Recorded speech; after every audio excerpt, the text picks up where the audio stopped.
ಯಾರ್ದು? ರಣ್ಯರಾವ್. ನೋಡಿ, ಯಾರೇ ಇದ್ರೂ ಕೂಡ ಹೆಸರು ಹೇಳಿದ್ರೆ ಗೊತ್ತಾಗುತ್ತೆ. ಸುಮ್ಮನೆ ಅಭಿ ಪಾರ್ಟ್ನರ್ಶಿಪ್ ಫರ್ಮ್ ಸ್ಟಾರ್ಟ್ ಮಾಡಬೇಕಾ ಅಥವಾ ಪ್ರೈವೇಟ್ ಲಿಮಿಟೆಡ್ ಕಂಪ್ನಿ ಸ್ಟಾರ್ಟ್ ಮಾಡಬೇಕಾ? ಕನ್ಫ್ಯೂಷನ್ ಯಾಕೆ? ಒಬ್ಬ ಎಕ್ಸ್ಪರ್ಟ್ ಜೊತೆ ಮಾತಾಡು. ಎಕ್ಸ್ಪರ್ಟಾ? ಎಲ್ಲಿ? Boss Vala. B the boss. ನಾವು ಆ ಸಚಿವರು ಇರ್ಬೋದು, ಈ ಸಚಿವರು ಇರ್ಬೋದು ಅಂತ ಇದೆ. ಈಗ CBI ಇದೆ, DRI ಅವರು ಎಂಟ್ರಿ ಆಗಿದ್ದಾರೆ. ಹೇಳಿದ್ರೆ ಏನಾದರೂ ಮಾಹಿತಿ ಕೊಟ್ಟರೆ ಆ್ಯಕ್ಷನನ್ನು ತಗೋಬೋದು. ಸುಮ್ಮನೆ BJP ಅವರು ಇಬ್ಬರು ಸಚಿವರು ಕೈವಾಡ ಇದೆ ಅಂತ ನಮ್ಮ ಯಾರು BJP ರಾಜ್ಯಾಧ್ಯಕ್ಷರು ಹೇಳಿದ್ರು. ಈಗ ಯತ್ನಾಳ್ ಅವ್ರು ಏನು ಹೇಳ್ತಾರೆ ಅಂದರೆ, ವಿಜೇಂದ್ರ ಅವರಿಗೆ ದುಬೈ ಬಗ್ಗೆ ಭಾಳಷ್ಟು ಅನುಭವ ಇದೆ ಅಂತ. ಹೌದಾ ಇಲ್ಲ? ನಾವೆಲ್ಲ ಹೇಳ್ತಾ ಇರೋದು. ಯತ್ನಾಳ್ ಅವ್ರು ಹೇಳಿರೋದು ದುಬೈನಲ್ಲಿ ವಿಜೇಂದ್ರ ಅವ್ರದ್ದು ಸಾಕಷ್ಟು ದುಡ್ಡಿದೆ ಅಂತ, ದುಬೈಗೆ ಹೋಗೋದು ಬರೋದಿದೆ ಅಂತ. ಅವ್ರಿಗೆ ಗೊತ್ತಿರ್ಬೋದು, ಮಾಹಿತಿ ಇದ್ದರೆ ಕೊಡಲಿ, ವಿ ವಿಲ್ ಟೇಕ್ ಆ್ಯಕ್ಷನ್. ತನಿಖೆ ಕೊಡಲಿ. CBI ಅವ್ರದ್ದೇ ಸಂಸ್ಥೆ ಅಲ್ವಾ, DRI ಅವ್ರದ್ದೇ ಸಂಸ್ಥೆ ಅಲ್ಲ. ಯಾರು ಬೇಡ ಅಂದಿರೋದು? ಸುಮ್ಮನೆ ಗಾಳಿನಲ್ಲಿ ಗುಂಡು ಹಾರಿಸಿದ್ರೆ ಪ್ರಯೋಜನ ಇಲ್ಲ ಸ್ವಾಮಿ. ದಾಖಲೆಗಳು ಕೊಡಿ, ಹೆಸರುಗಳು ಹೇಳಿ, then we will see what needs to be done.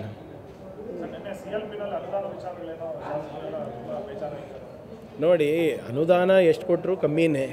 ಎಲ್ಲರಿಗೂ ಅವ್ರವ್ರ ಕ್ಷೇತ್ರದ ಅಭಿವೃದ್ಧಿ ಮುಖ್ಯ ಇದೆ.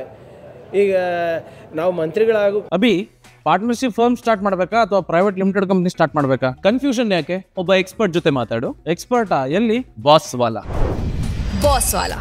B the boss. ಕೂಡ ನಮ್ಮ ಕರ್ತವ್ಯ ನಮ್ಮ ಜನರ ಪರವಾಗಿದೆ ಅಲ್ವಾ. ನೀವು 100 ಕೋಟಿ ಕೊಟ್ಟರು ಸಮಾಧಾನ ನಮಗಿರೋದಿಲ್ಲ, 1000 ಕೋಟಿ ರೂಪಾಯಿ ಕೊಟ್ಟರು ಸಮಾಧಾನ ಇರೋದಿಲ್ಲ. ಯಾಕಂದರೆ ಜನರ ನಿರೀಕ್ಷೆ ಕಾಂಗ್ರೆಸ್ ಪಕ್ಷದಿಂದ ಅಷ್ಟಿದೆ. ಸೊ ಏನು ಅನುದಾನ ಬೇಡಿಕೆ ಮಾಡೋದ್ರಲ್ಲಿ ತಪ್ಪೇನಿದೆ ಹೇಳಿ? ಮಂತ್ರಿಗಳಾಗಿ ನಾವು ಕೂಡ ಮಾಡ್ತೀವಲ್ಲ ಮುಖ್ಯಮಂತ್ರಿಗಳಿಗೆ. ಸೊ ಶಾಸಕರಾಗಿ ಅವರು ಕೂಡ ಮಾಡ್ತಾರೆ. So there is nothing wrong. ಜನರ ಹಿತಾಸಕ್ತಿಗೋಸ್ಕರ ಅಲ್ಲ. ಇನ್ನು ನಮ್ಮ ವೈಯಕ್ತಿಕವಾಗಿ ಅನುದಾನ ಕೇಳ್ತಾ ಇದ್ದಾರೆ ಯಾರಾದರೂ ಶಾಸಕರು, ಅವರ ಕ್ಷೇತ್ರದ ಅಭಿವೃದ್ಧಿ, ಅವರ ಜನರದ ಏಳಿಗೆಗಾಗಿ ಮಾಡ್ತಾ ಇರೋದು. So that is nothing wrong with that. Thank you. ಯಾರ್ದು? ರಣ್ಯರಾವ್.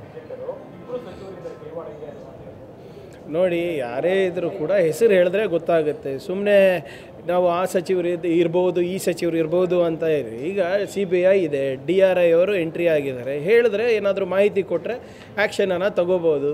ಸುಮ್ಮನೆ BJP ಅವರು ಇಬ್ಬರು ಸಚಿವರು ಕೈವಾಡ ಇದೆ ಅಂತ ನಮ್ಮ ಯಾರು BJP ರಾಜ್ಯಾಧ್ಯಕ್ಷರು ಹೇಳಿದ್ರು.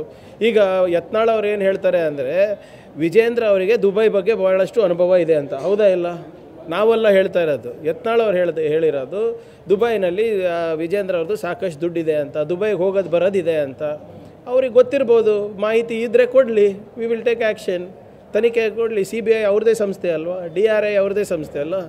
ಯಾರು ಬೇಡ ಅಂದಿರೋದು? ಸುಮ್ಮನೆ ಗಾಳಿನಲ್ಲಿ ಗುಂಡು ಹಾರಿಸಿದ್ರೆ ಪ್ರಯೋಜನ ಇಲ್ಲ ಸ್ವಾಮಿ. ದಾಖಲೆಗಳು ಕೊಡಿ, ಹೆಸರುಗಳು ಹೇಳಿ, then we will see what needs to be done.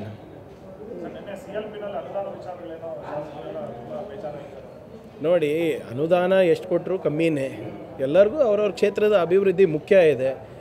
ಈಗ ನಾವು ಮಂತ್ರಿಗಳಾಗೂ ಕೂಡ ನಮ್ಮ ಕರ್ತವ್ಯ ನಮ್ಮ ಜನರ ಪರವಾಗಿದೆ ಅಲ್ವಾ. ನೀವು 100 ಕೋಟಿ ಕೊಟ್ಟರು ಸಮಾಧಾನ ನಮಗಿರೋದಿಲ್ಲ, 1000 ಕೋಟಿ ರೂಪಾಯಿ ಕೊಟ್ಟರು ಸಮಾಧಾನ ಇರೋದಿಲ್ಲ. ಯಾಕಂದರೆ ಜನರ ನಿರೀಕ್ಷೆ ಕಾಂಗ್ರೆಸ್ ಪಕ್ಷದಿಂದ ಅಷ್ಟಿದೆ. ಸೊ ಏನು ಅನುದಾನ ಬೇಡಿಕೆ ಮಾಡೋದ್ರಲ್ಲಿ ತಪ್ಪೇನಿದೆ ಹೇಳಿ? ಮಂತ್ರಿಗಳಾಗಿ ನಾವು ಕೂಡ ಮಾಡ್ತೀವಲ್ಲ ಮುಖ್ಯಮಂತ್ರಿಗಳಿಗೆ. ಸೊ ಶಾಸಕರಾಗಿ ಅವರು ಕೂಡ ಮಾಡ್ತಾರೆ. So there is nothing wrong. ಜನರ ಹಿತಾಸಕ್ತಿಗೋಸ್ಕರ ಅಲ್ಲ. ಇನ್ನು ನಮ್ಮ ವೈಯಕ್ತಿಕವಾಗಿ ಅನುದಾನ ಕೇಳ್ತಾ ಇದ್ದಾರೆ ಯಾರಾದರೂ ಶಾಸಕರು, ಅವರ ಕ್ಷೇತ್ರದ ಅಭಿವೃದ್ಧಿ, ಅವರ ಜನರದ ಏಳಿಗೆಗಾಗಿ ಮಾಡ್ತಾ ಇರೋದು. So that is nothing wrong with that. Thank you.